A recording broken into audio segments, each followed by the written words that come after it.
So welcome back, class. Now we're going to look at the example I mentioned in the last video about what do we do if it's midday, the sun is directly overhead, and I don't know which direction is north, south, east, and west. I don't know the landmarks, so I need help. And that we use a compass. So here you can see, this is a compass that's used for maps and navigating. We can see here that there are the cardinal directions here, here, here, and here, north, south, east, and west. And also we see there are two colors. We have red and we have black. Now on a compass, the red line is always going to be north. So this, if you can see here, this arrow, the red arrow, is always going to be north, and the black arrow, that one over there, is always going to be south. Okay, those are the universal color codes for north and south. So by using this compass, I know that to my right is north, to my left is south, and straight ahead of me, if I'm looking this way, like so, is west, and behind me is east. So if I wanted to walk to Henes, I know I have to walk that way, west, towards Henes. Let's move on to understanding why this is true. Why can we use a compass? Because now we're going to look at the concept of magnetic Earth, the magnetic Earth. So let's get into this study and read along, follow along with me. Our planet is one big magnet, which is very useful for navigation, just as long as you have a map, a compass, and an understanding of how magnetic north and true north differ. Let's look at that. We see that Earth, as we all know, has a magnetic field. Okay, this is called the magnetosphere.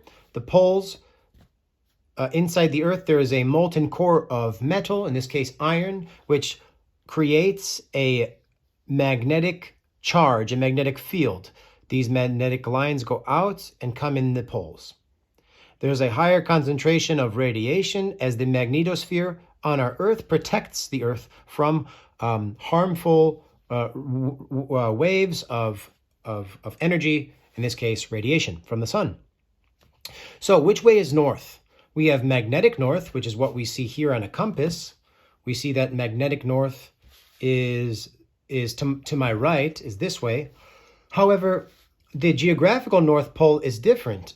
Right now, presently, it's about 11.5 degrees difference. The magnetic North Pole is going towards Russia right now and going away from the geographical North Pole of the Earth. Let's continue.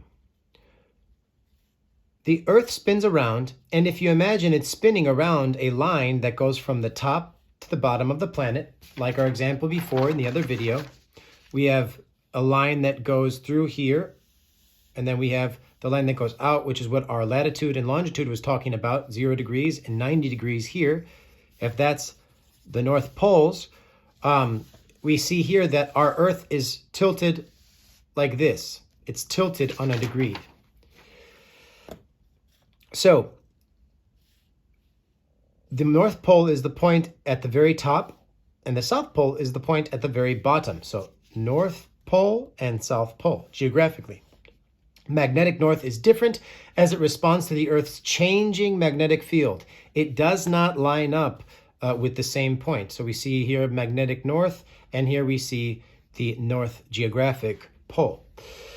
The Earth's magnetic field at its center, like I said, is liquid iron. This metal core makes our planet into a giant magnet with a magnetic field that changes over time because magnetic north is not the geographic North Pole, and you need to make special adjustments when using a compass. This is known as declination. We're not going to get into that. The general concept today is there are three norths. There's grid north, true north, and then there's magnetic north. This is the idea. And here, this map shows us more or less where we have the south magnetic pole and the north magnetic pole, which is up here. Like I said, it's going towards Russia right now. Let's move on to the next concept of GPS. When we don't know where we are and we don't have a compass, or we need to know where we're going and we don't have a map, we take our phones and we use something called GPS. GPS is the Global Positioning System, and a GPS unit works by measuring its exact distance from a minimum of 3 satellites. GPS can only work if we're using 3 satellites. Right now, there are a lot of satellites in space, and the point at which the 3 signals intersect is shown with a black dot below. So let's take this example.